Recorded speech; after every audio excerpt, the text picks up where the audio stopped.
Shalom saudara, kembali lagi dengan Intim dengan Allah. Mari saudara-saudara, sebelum kita mendengarkan renungan firman Tuhan, kita siapkan hati kita. Kita mau menyanyikan, naikkan pujian untuknya.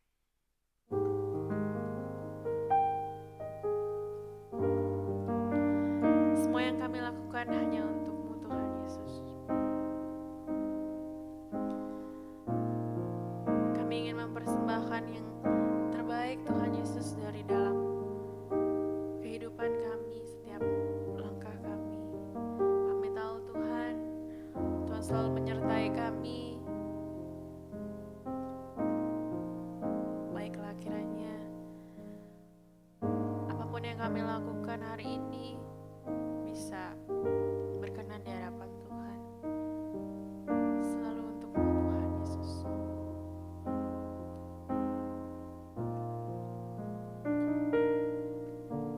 Selalu untuk-Mu, selalu untuk-Mu, Tuhan dan Rajaku.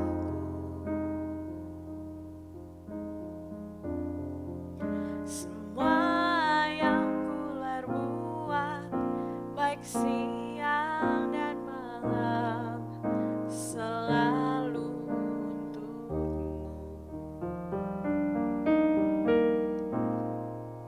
Segenap hidupku adalah milik-Mu, untuk kemuliaan-Mu.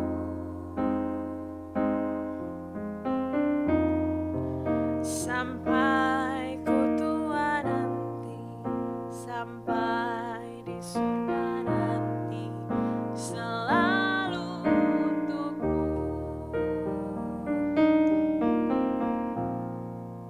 Selalu untuk-Mu, selalu untuk-Mu, Tuhan dan Rajaku.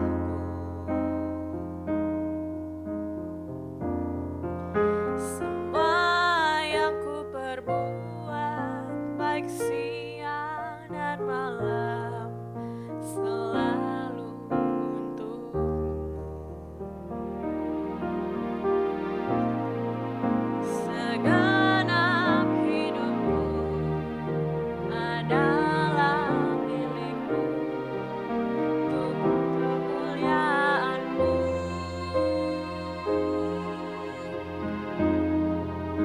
Sampai ku tua nanti, sampai di surga nanti, selalu untuk-Mu, selalu untuk-Mu. Selalu untuk-Mu, selalu untuk-Mu, Tuhan dan Rajaku.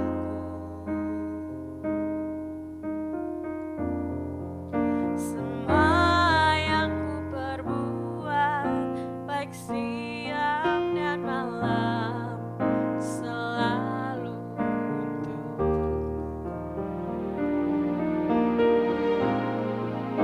Segenap hidupku adalah milik-Mu, untuk kemuliaan-Mu.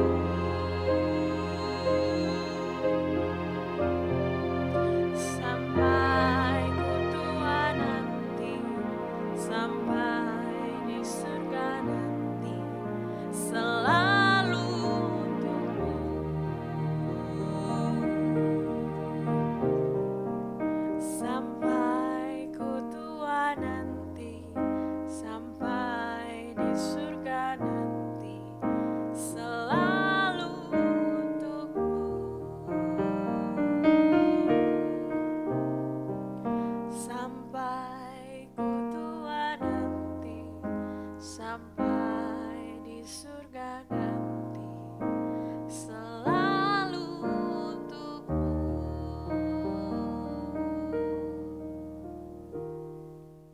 Hidupku milik-Mu Tuhan Yesus. Semua yang kami lakukan hanya untuk-Mu Tuhan Yesus. Biarlah apa yang kami lakukan Tuhan selama ini, biarlah menyerahkan hari ini juga semuanya untuk-Mu Tuhan Yesus. Kami tahu Tuhan menyertai kami Tuhan untuk hari ini. Kami mau memulai hari kami Tuhan dengan firman-Mu. Buka hati kami Tuhan Yesus, kami siap mendengarkan firman-Mu. Terima kasih Tuhan Yesus. Dalam nama Tuhan Yesus kami sudah berdoa. Amin. Shalom. Hari ini kita berjumpa di dalam intim dengan Allah dalam renungan harian yang hari ini diambil pada tanggal 20 Februari 2023 dari Imamat 19 sampai 21. Saya harap Bapak Ibu Saudara sudah membacanya terlebih dahulu. Judul daripada tema hari ini, renungan hari ini adalah makna kekudusan. Saya ambil di dalam Imamat 19 ayat 2. Berbicaralah kepada segenap jemaah Israel dan katakan kepada mereka, kuduslah kamu sebab aku Tuhan Allahmu kudus. Kudus menurut Kamus Besar Bahasa Indonesia adalah suci, murni, dan kekudusan adalah kesucian. Dalam kekristenan, kudus bermakna dipisahkan atau dikhususkan atau dibedakan. Maksudnya dari dunia ini untuk menjadi milik Tuhan. Kekudusan adalah sesuatu yang mutlak yang harus menjadi gaya hidup umat Tuhan. Karena itulah yang dikehendaki Allah bagi umatnya. 1 Petrus 1 ayat 15 mengatakan, tetapi hendaklah kamu menjadi kudus di dalam seluruh hidupmu, sama seperti Dia yang kudus yang telah memanggil kamu. Kenneth Mathews mengatakan bahwa hidup kudus di hadapan Allah dan hidup jujur di hadapan sesama adalah dua pilar yang di atasnya Tuhan hendak berdiam. Keharusan untuk hidup kudus telah menjadi perintah dari perjanjian lama sampai kepada perjanjian baru. Kita adalah pengikut dari Yesus yang kudus. Dan sebab itu kita harus menguduskan diri kita bagi kemuliaan Allah yang sesuai dengan kehendak dan sifatnya. Apa yang harus umat Allah perhatikan dan lakukan untuk bisa hidup kudus sesuai kehendaknya? Dalam pasal 19, Allah telah menyatakan hal-hal yang harus diperhatikan yang setiap poin diakhiri dengan kalimat Akulah Tuhan Allahmu. Yang pertama, setiap orang harus menyegani ibu dan ayahnya di ayat 3 dan ayat 32. Sebagai hal pertama yang disebut adalah hormat kepada orang tua. Mungkin kita merasa aneh, mengapa ini menjadi yang pertama mendapat perhatian, bahkan sebelum hal menyembah kepada Tuhan saja. Orang tua menerima otoritas dari Tuhan. Jadi jika seseorang memberontak terhadap perintah moral ini, maka kita juga memberontak kepada otoritas yang Tuhan berikan atas keluarga. Jika kita setia kepada Allah, maka kita juga akan respek kepada ajaran orang tua kita. Sebaliknya, orang tua juga harus selalu menyelaraskan perintah-perintah mereka sesuai dengan kehendak Tuhan. Dalam ayat 32, ruang lingkupnya menjadi lebih besar. Sebab bukan saja kepada ibu dan ayah, melainkan juga kepada orang yang tua. Setiap orang harus menaruh hormat. Tentu saja ini sejalan dengan hukum kelima dari hukum Taurat. Yang kedua, setiap orang harus menyembah Allah sebagai satu-satunya Tuhan dalam hidup mereka, dengan menjaga cara hidup yang berkenan kepada Tuhan di ayat 4-8. Umat Tuhan harus memelihara hari-hari Sabat atau hari-hari ibadah mereka, dan tidak membiarkan apapun selain Allah menjadi yang terutama dalam hidup mereka. Yang ketiga, Umat Tuhan harus memperhatikan dan bermurah hati kepada mereka yang miskin, baik sesama bangsanya maupun kepada orang asing.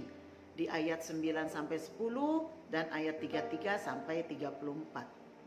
Yang keempat, umat Tuhan harus hidup dengan sesamanya dalam saling menghargai milik maupun perasaan sesamanya dengan tidak mencuri dan tidak berbohong. Di ayat 11 sampai 12. Yang kelima, umat Tuhan harus berlaku adil kepada orang-orang yang bekerja kepadanya dan tidak berlaku jahat kepada orang lemah. Di ayat 13 sampai 14. Yang keenam, umat Tuhan harus membela kebenaran dan tidak menerima suap.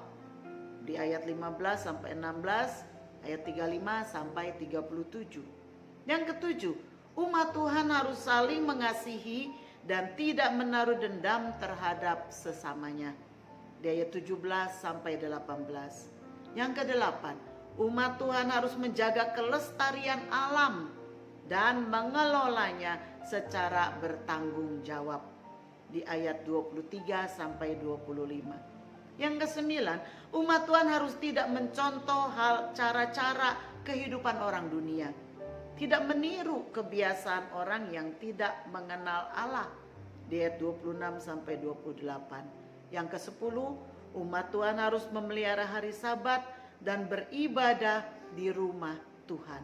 Ayat yang ke-30. Apa yang tertulis dalam pasal 19 adalah merupakan penjabaran dari 10 hukum Taurat yang telah diberikan oleh Allah. Umat Allah harus sesuai dengan kekudusan Tuhan dengan memelihara perintah-perintah Tuhan, dengan memelihara kasih antar sesama manusia, dengan hidup sesuai dengan standar yang diberikan oleh Allah yang berbeda dengan standar dunia, dengan mempraktekkan kebaikan dan keadilan kepada sesama.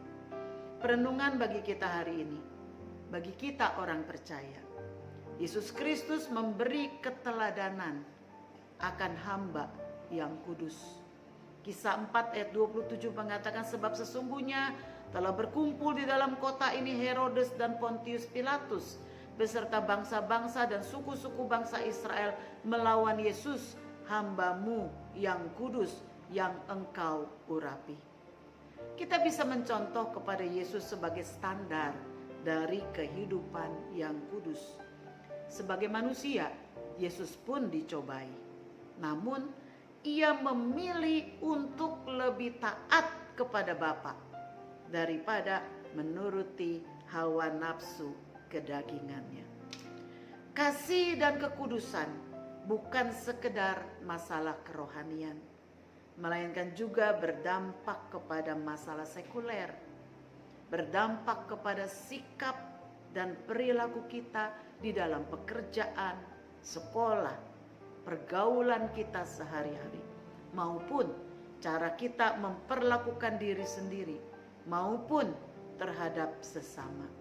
Inilah kekudusan yang dikehendaki Allah bagi kita. Mari kita berdoa. Bapa, terima kasih. Hari ini kami belajar bagaimana kami harus hidup kudus karena Tuhan adalah kudus. Engkau mau agar kami sebagai umat yang mengiring Engkau juga hidup di dalam kekudusan. Dan kami bisa hidup di dalam kekudusan ketika kami memelihara perintah-perintah Tuhan. Nah, sebab itu ya Bapa, kami bersyukur bahwa Yesus sudah memberikan teladan bagi kami.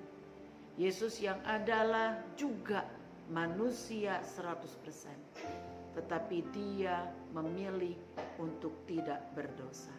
Dan sebab itu kami mau meneladani Yesus di dalam hidup kami.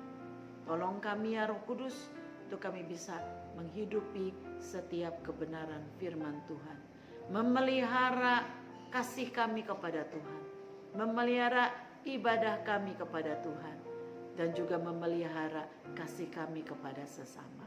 Terima kasih Bapa. Di dalam nama Yesus kami berdoa. Amin. Kiranya Tuhan memberkati kita semua. Tuhan memberkati. Amin.